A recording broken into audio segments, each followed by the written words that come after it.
kok Ibu Tin ngotot mau pakai Anda? Ada apa sebenarnya? Gak apa-apa, gak apa-apa, Pak Harto sudah meninggal, gak apa-apa. Ya. Dan kami siaran di radio, Pak, itu setiap hari dipantau oleh Kodam dan kepolisian. Kasetnya ini, rekamannya itu diserahkan, ada store kan di sana, dicek oleh gitu. Kalau menyinggung kebijakan pemerintah pada saat. Nah, ya bahwa kita ini dan kalau tidak Mas Being bisa menjadi anggota DPR terus menerus ya jadinya di sini. Tapi kan beliau sekarang sudah sadar ya. Nah, One Night Stand inilah yang melahirkan seorang Mike Tyson sebagai komedian. Kami bekerja sama dengan Sekolah Tinggi Filsafat Diarkara. Oh itu lucu banget itu ya. Itu Romo-romo itu lucu banget ya. Mereka kepingin kawin tapi gak kawin kan gitu kan. Memang karena humor itu saudara sepupunya pertama seks karena dia nempel dalam tubuh manusia alatnya. Ketika orang ngomong seks, ngomong porno, nggak usah pelawak. Orang biasa juga tahu orang. Komik itu karena sendirian dan itu masih muda. Kalau kami kategorinya karena sudah lama jadi novel.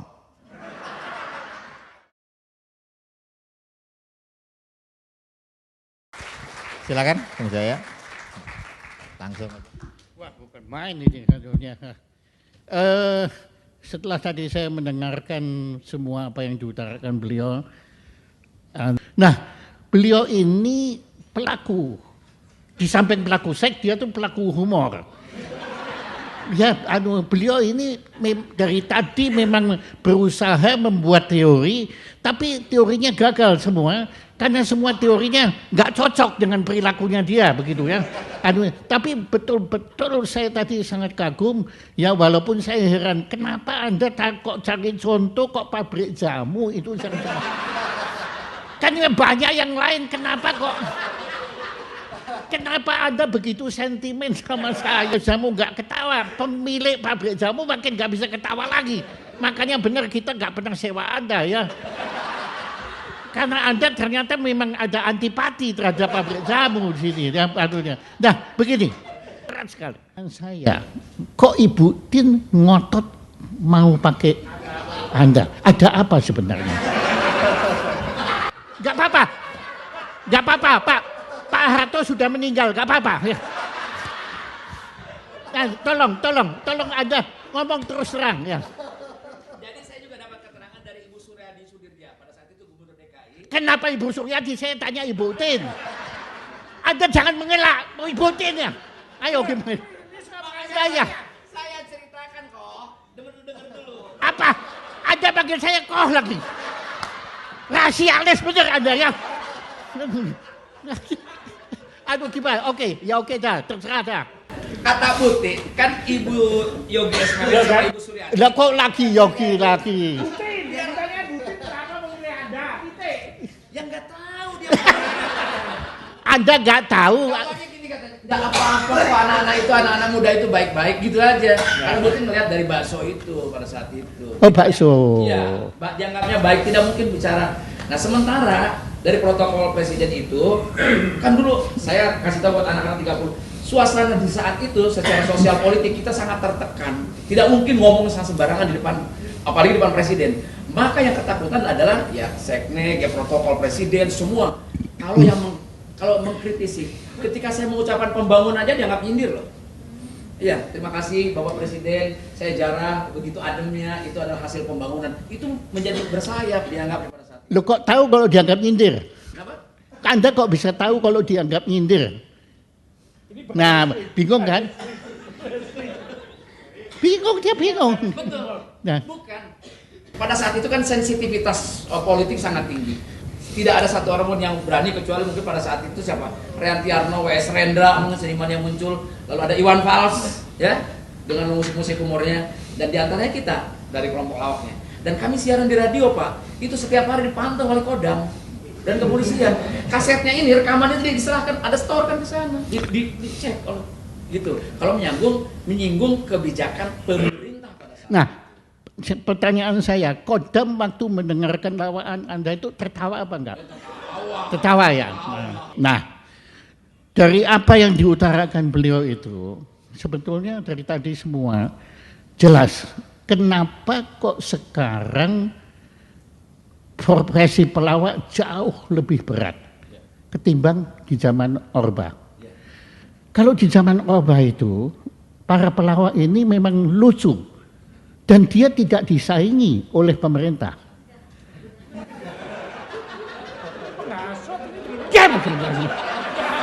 Jadi, aduh, Mas, tolong dong, Mas, tolong. Ini urusan begini. Ya, oke, oke. Jadi sebenarnya kalau menurut saya, ya tidak apa-apa, ya. Jadi waktu itu Anda bisa melucu karena pemerintahnya nggak lucu kan. Sekarang ya. Loh, bukan hanya takut tapi memang nggak lucu ya. Tapi kalau sekarang bagaimana Anda bisa bersaing dengan pemerintah sekarang? Mereka lucunya bukan main. Ya, jadi makanya saya makin kasihan sama Anda. Ya, Anda masuk di dalam satu pusaran kebudayaan yang memakan profesi Anda. Ya, jadi sekarang itu, makanya saya sebetulnya waktu itu sudah setuju Anda masuk DPR karena Anda tahu sebetulnya letak kelucuan itu ada di situ. Ya kan?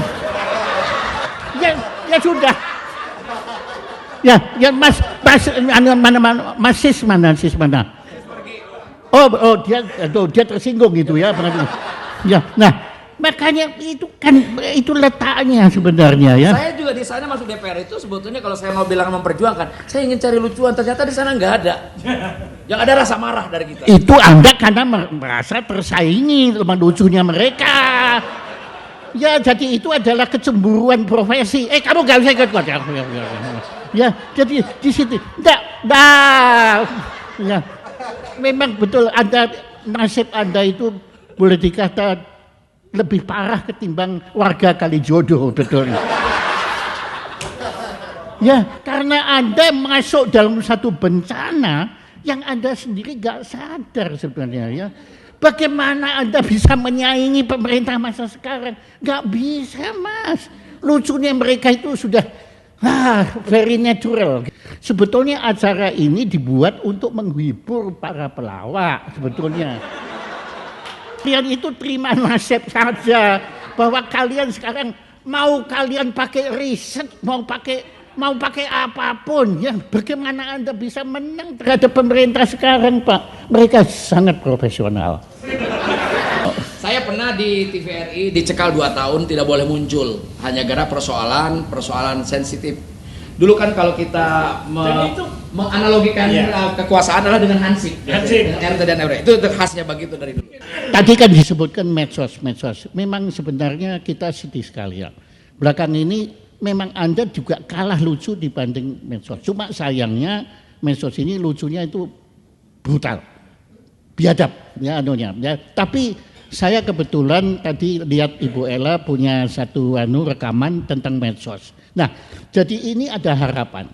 Walaupun pemerintahnya sudah lucunya kayak begitu, tapi kita pelawak masih punya harapan. Jadi Anda nggak usah sedih ya, Anda tetap aja berjuang. Mungkin Pancasila perlu ditambah satu lagi, sila yang ke-6, yaitu. Ya bukan Pancasila itu 5. Loh ya makanya kan saya bilang Pancasila ditambah satu lagi, ya, ditambah ya. BPJS lah pokoknya ya. Mas, tolong Anda bawa bangsa ini untuk asas yang ke-6, yaitu humor yang adil dan beradab. Sayang sekali, rupanya karena dunia ilmu pengetahuan sudah menyadari humor itu nggak mungkin diilmukan, nggak mungkin. Ya, jadi makanya kalau secara ilmu saya sebagai fakultas belum ada. Tapi kalau course, jadi kursus banyak sekali. Banyak sekali ya, yang menggunakan humor untuk manajemen, humor untuk terapi, ya, untuk humor untuk bikin orang marah, ya, macam-macam itu ada. Pada dasarnya dia kan teori komunikasi. Jadi kalau misalnya dia menjadi sebuah fakultas atau prodi saja, program studi saja sulit karena harus penunjangnya tetap misalnya harusnya dititipkan kalau menurut saya. Mungkin IHI bisa memberikan rekomendasi kepada IKJ misalnya, dititipkan di teater ya atau di fakultas ilmu budaya mungkin. Yang saya jadi bagian dari itu saja.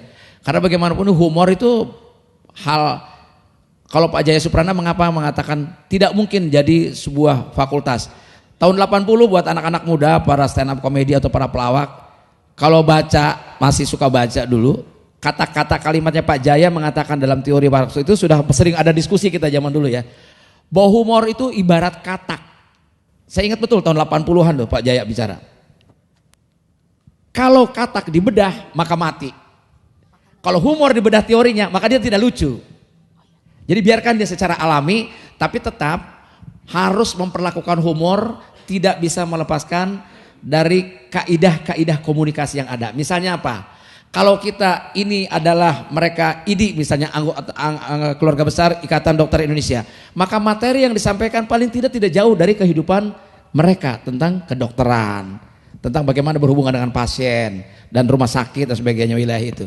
Tapi kalau misalnya seseorang si delivery ini si pelawak atau siapapun dia penghibur memberikan hiburan yang antara yang disampaikan oleh dia keluar dari frame-nya mereka, itu nggak bakal terjadi satu benturan yang lucu sehingga saraf gelinya tuh tidak akan muncul karena bukan sesuatu yang tadi Mas Wendo bilang ketika siapa Rangga dan Cinta mengatakan deportalisasi dan sebagainya, kekinian itu tidak mungkin akan terjadi lucu dan orang tertawa apabila tidak nyambung dengan si pemberi dan si penerima gitu loh. Jadi kalau saya sepakat dengan Pak Jaya kalau dibikin fakultas agak sulit, agak berat. Tapi mungkin dalam bentuk kajian nanti kursus-kursus IHI membuat short course misalnya bisa. Ya. Loka karya bisa. Ya. Saya tidak sampai hati seperti ekonomi. Ekonomi itu bukan ilmu. Tapi mereka berani memaksakan itu menjadi ilmu. Tapi kan mereka dilindungi dengan kaidah ceteris paribus, di mana teori-teori ekonomi itu tidak akan hanya berlaku apabila lingkungan tidak berubah. Lah yang mana ada lingkungan nggak berubah, itu artinya memang mematikan diri mereka sendiri. Tetapi industri pendidikan memaksakan ekonomi ini menjadi fakultas. Padahal itu bukan, ekonomi itu bukan ilmu. Ilmu itu kan 2 tambah 2 sama dengan 4, diulang tetap terus.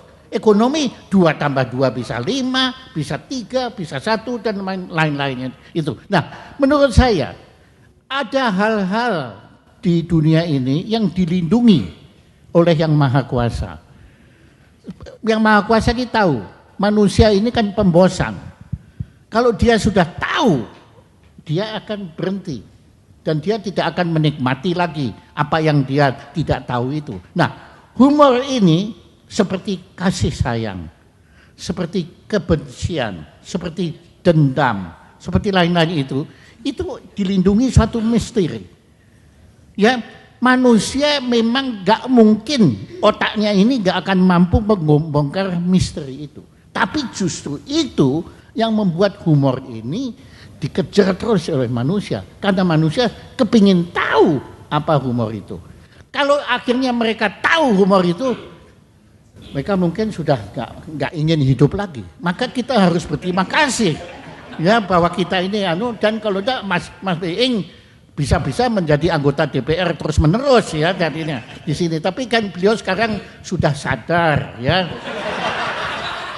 Ya, maka beliau mau berusaha kembali ke jalan yang benar. Itu aja. Oke dah. Ya udah kalau begitu udah.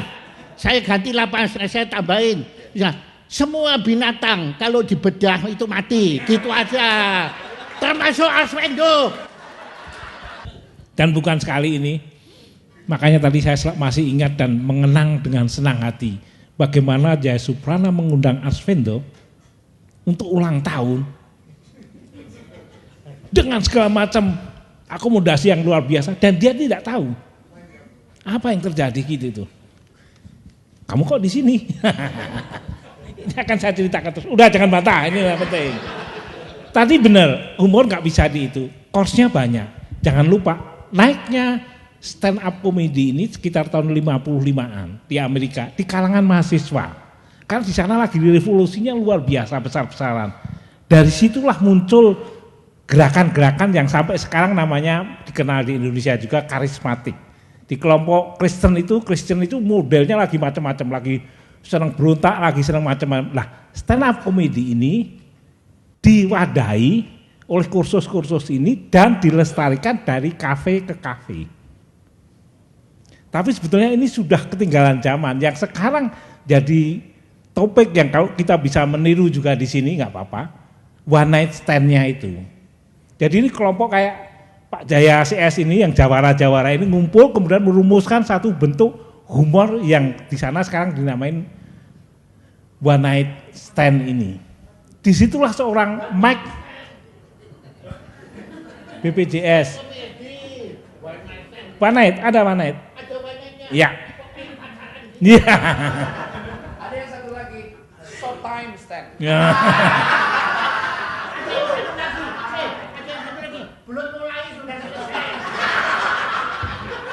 Nggak, ya, yang begini saya nggak ngerti. Memang saya rada kuper beliau ngerti. Saya nggak ngerti. Istilah itu pun bahkan dalam hidup saya nggak pernah saya dengar.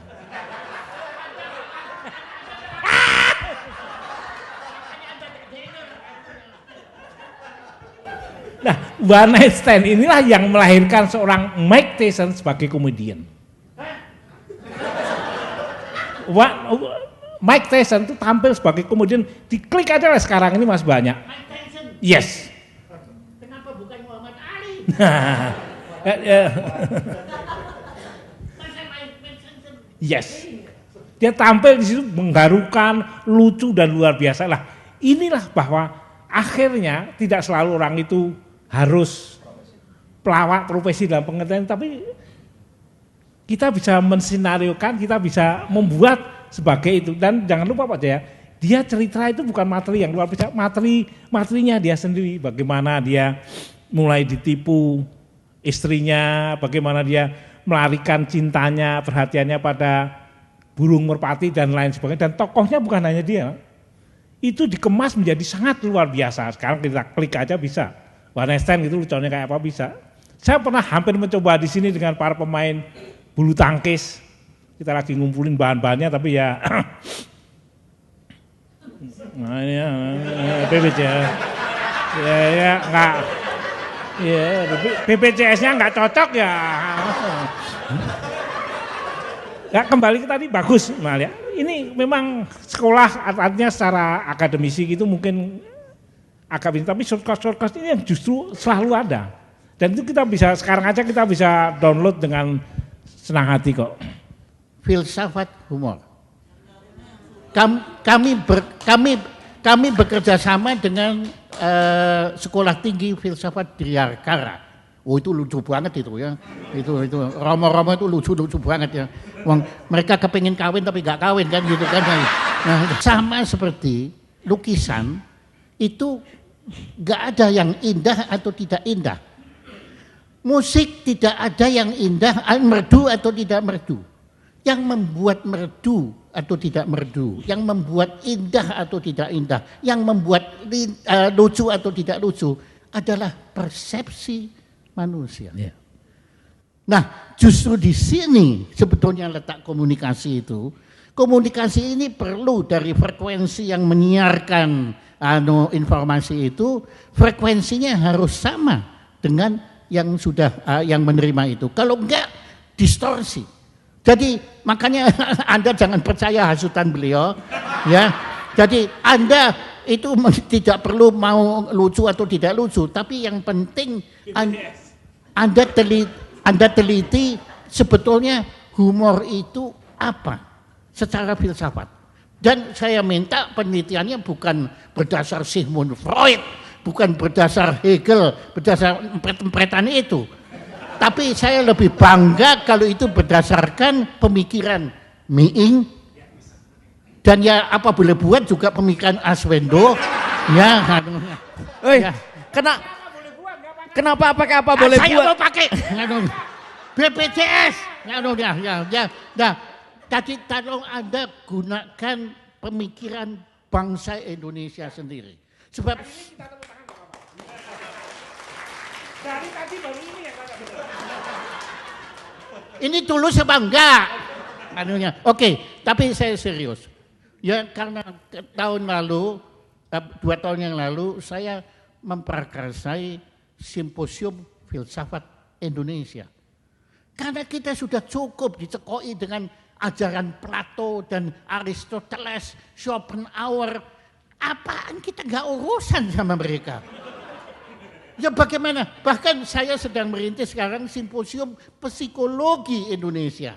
Karena bayangkan kalau ada orang mengalami gangguan perilaku, jiwa tidak dipakai loh. Psikologi modern Indonesia sudah tidak mengakui jiwa, tetapi perilaku. Bayangkan ada orang terganggu perilakunya, tinggalnya di Bekasi. Kemudian dia datang ke seorang psikiater, ditangani dengan metodenya Sigmund Freud. Lah ya dari gak edan malah jadi edan dia di situ. Ya makanya saya sekarang butuh putra-putra bangsa Indonesia untuk menggunakan pemikiran Indonesia untuk karya-karya kebudayaan termasuk humor. Humor itu karya kebudayaan yang paling tinggi menurut saya. Ya. Terima kasih. Mas Heno, saya bisa tambahkan bahwa humor itu tidak selalu melawak sebetulnya. Kan bisa juga dengan tulisan. Sering kita zaman dulu ada pembacaan naskah humor misalnya. Kemudian kartun humor. Nah humor ini sebagai medium komunikasi saya kira sebagai instrumen harusnya dimiliki bukan hanya oleh profesi pelawak. Tapi mungkin kenapa ustadz yang lucu lebih laku dibanding ustadz yang tidak lucu. Itu jelas di televisi. Kekonyolan-kekonyolan ustadz bahkan keluar dari mungkin etika-etika bagaimana seorang yang tawadu misalnya. Sekarang ustadz banyak yang justru yang terkesan melawak gitu. Tapi masyarakat kita, karena humor itu kan potret dari masyarakatnya, sejauh mana masyarakat bisa menerima itu. Tapi yang ingin saya sampaikan adalah bahwa dia seorang pejabat, sebaiknya dia bisa berhumor. Agar komunikasi kepada rakyatnya juga bisa. Bukan berarti seluruhnya dihumorkan. Kenapa? Tadi orang ngebayangin Mike Tyson adalah persepsinya pembunuh. Oke? Pembunuh dalam pengertian dia killer di dalam ring tinju. Hitam, besar, tiba-tiba dia ngomong cerita, dia tidak melawak. Tadi menceritakan penderitaan dia yang memang karena humor itu saudara sepupunya pertama seks karena dia nempel dalam tubuh manusia alatnya. Ketika orang ngomong seks, ngomong porno, nggak usah pelawak, orang biasa juga tahu orang. Nggak, Bapak punya alatnya nggak? Saya makanya dengerin dulu Pak, biar runut. Sebentar. Ya, oke. Saya bilang kedekatan komunikasi dengan si penonton atau dengan orang lain itu humor itu kita harus bisa memilih tadi. Mengapa orang menggunakan misalnya topik-topik yang tadi humor seks urusan dengan seks? Karena seks itu menjadi saudara sepupunya dari itu. Kedua satir misalnya. Oh iya benar. Ada. Ya. Dua kan? Kalau humor dipupu dia di sini. Ya. Iya. Ya. Contoh lagi kasus misalnya. Mengapa Reantiarno dengan teater komanya selalu dia habis tempat dan waktu karena orang ingin datang. Dia hanya jualan 2 selain drama itu, dramaturginya. Dia hanya jualan satir dan jualan humor. Bayangkan aja dia pakai koma aja bisa jual gitu. Iya. Kalau pakai titik kayak apa dia? Iya. Iya kan? Jadi saya kira humor ini bisa digunakan oleh semua menjadi medium-medium entah itu guru kepada muridnya dengan cara memerdekakan orang, menyenangkan dan sebagainya. Iya. Makanya saya kira para pelawak termasuk saya rata-rata pelawak walaupun tampangnya jelek kayak saya, istrinya pasti cantik. Iya, pasti cantik. Kenapa? Karena pikiran perempuan cuma satu. Ya. Nggak jelek, nggak cakep, iya. Saya udah bilang Mas Wendo sama istri Saya begini, woi giliran gue ini. ya kalau dia jelek ya, kalau dia jelek lah saya apa gitu loh, gitu. Makanya biarin lah, jangan dibantah-bantah lah, anunya. Ya, ngomong dah, Lupa. saudara sepupu, ya. Ya. Kamu jelek itu termasuk lucu gitu aja. Ya, gitu aja. Nggak mungkin Aduh, pikiran. jelek itu lucu. Aduh, kejem banget itu. Mungkin pikiran istrinya, kalaupun mungkin gak ada order minimal terhibur. Gitu loh. Paham? Nggak ngerti juga. Apa apa hubungannya isi terhibur karena order gitu loh.